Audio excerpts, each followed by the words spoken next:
the white heather is lucky goes back many, many years. There once lived a laird who had a great estate, and he was dearly loved and respected by his own people, the villagers and his workers. He only had one fault. He didn't believe in good luck or wasn't superstitious in any way. When the men went on a boar hunt or a deer hunt, all the women of the village would come out and offer good luck charms to protect the men from getting attacked by a wild boar or falling off their horses. But the laird would just laugh and scorn them, children. And the thing was, he was the finest hunter among them and always came off best at the hunt. Till one day, they were going on another boar hunt. As usual, the ladies came and offered their men charms, which they accepted. This one, the oldest woman of the village, came to the laird. "Why don't you take something with you, sir, to bring you luck?" He says, "Old woman, I don't need anything to bring me luck. I've never needed anything in all my days, and I don't think I'll need it now. I don't believe in these things." She says, "Take a good luck charm with you, sir, you'll probably need it." "Not me," he said to the old woman, "I never bother about these things." So they set on their way, all the huntsmen with their hounds, to hunt the boar. And after they had gone a long way, there rose a great black boar. They all set after it, but the laird got lost and landed by himself. Then he got on the track of the boar and got it cornered.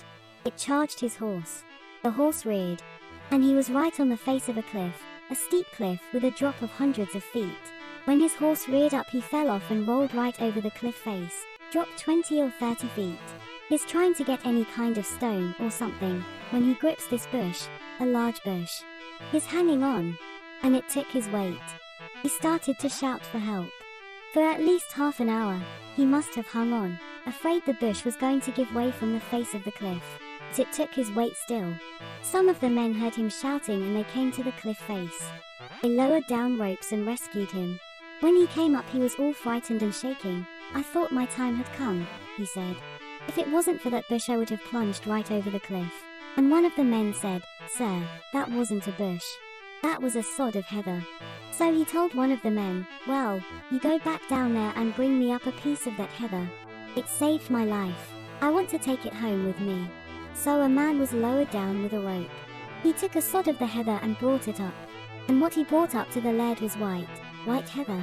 The laird fetched it back to his castle and told the gardener he wanted it put right at his front door.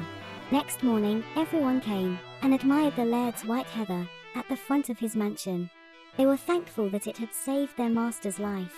Each year it spread and got bigger, till the laird was able to give everyone a piece of it.